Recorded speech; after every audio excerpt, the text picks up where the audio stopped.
If you want to know how to do this Viking-inspired warrior look, stay tuned. In Norse mythology, Valhalla is a majestic, enormous hall located in Asgard, ruled over by the god Odin. Chosen by Odin himself, half of those who die in combat travel to Valhalla upon death, led by valkyries, while the other half go to the goddess Freyja's field Fólkvangr. In Valhalla, the dead warriors join the masses of those who have died in combat known as the Einherjar and various legendary Germanic heroes and kings, as they prepare to aid Odin during the events of Ragnarök. Before the hall stands the golden tree Glacier, and the hall's ceiling is thatched with golden shields. Various creatures live around Valhalla, such as the stag Aekirnir and the goat Erin, both described as standing atop Valhalla and consuming the foliage of the tree Lyra. Valhalla is attested in the Poetic Edda, compiled in the 13th century from earlier traditional sources. Valhalla has inspired various works of art, publication titles, and elements of popular culture, and has become a term synonymous with a martial hall of the chosen dead. In Swedish folklore, some mountains that were traditionally regarded as abodes of the dead were also called Valhall. It is therefore possible that the name derives from that word and originally referred to an underworld, not a hall.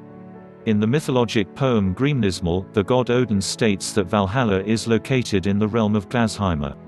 Odin describes Valhalla as shining and golden, and that it rises peacefully when seen from afar and has 540 doors that 800 men can exit from at once.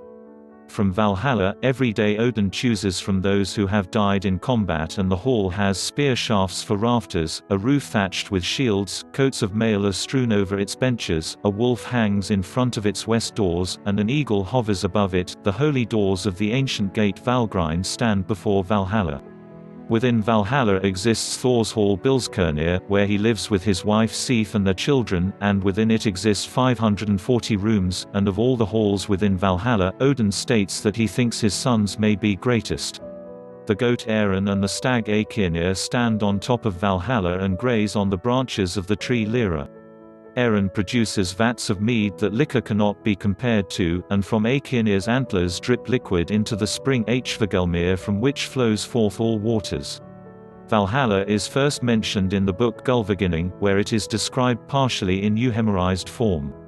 In the chapter, the Scandinavian king, Gylfi, sets out to Asgard in the guise of an old man going by the name of Gangleri to find the source of the power of the gods.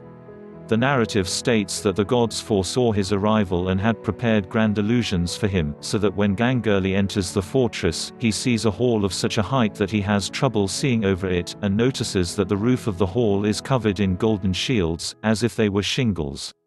As he continues, Gangleri sees a man in the doorway of the hall juggling short swords, and keeping 7 in the air at once. Among other things, the man says that the hall belongs to his gods, and adds that he can take Gangleri to the gods. Gangleri follows him, and the door closes behind him. All around him he sees many living areas, and throngs of people, some of which are playing games, some are drinking, and others are fighting with weapons. Gangleri sees 3 thrones, and 3 figures sitting upon them. High being the king of the hall. Gangleri asks, "You say that all men who have fallen in battle from the beginning of the world are now with Odin in Valhalla. With what does he feed them? I should think the crowd there is large." High responds that this is indeed true, that a huge amount are already in Valhalla, but yet this amount will seem to be too few when the wolf comes.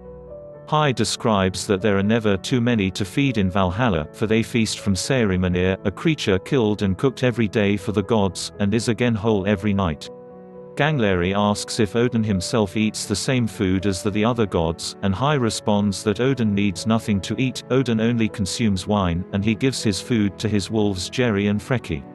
High also states that at sunrise, Odin sends his ravens Hugin and Munin from Valhalla to fly throughout the entire world, and they return in time for the first meal there. Gangleri muses that Valhalla must be quite crowded, to which High responds by stating that Valhalla is massive and remains roomy despite the large amount of inhabitants. Gangleri says that Odin seems to be quite a powerful lord, as he controls quite a big army, but he yet wonders how the Einherjar keep themselves busy when they are not drinking. Hai replies that daily, after they've dressed and put on their war gear, they go out to the courtyard and battle in one-on-one combat for sport. Then, when mealtime comes, they ride home to Valhalla and drink. Hai describes that, right at the beginning, when the gods were settling, they had established Asgard and then built Valhalla. The concept of Valhalla continues to have influence in modern popular culture. Examples include the Valhalla temple built by Leo von Klenz for Ludwig I of Bavaria between 1830 to 1847 near Regensburg, Germany, and the Tresco Abbey Gardens Valhalla Museum built by August Smith around 1830 to house ship figureheads from shipwrecks that occurred at the Isles of Scilly, England, where the museum is located.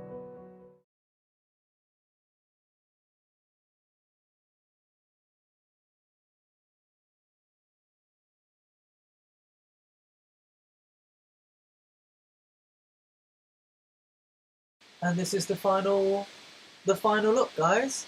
A bit of a messy slapdash Viking warrior mid or after battle. Bit bloody, bit chaotic, bit messy, bit slapdash, but he survived the battle. Haha, with his hair intact. And remember, if you like this, give me a thumbs up, press the subscribe button right there, and remember, don't be cute, be gorgeous, and I'll see you next week. Bye!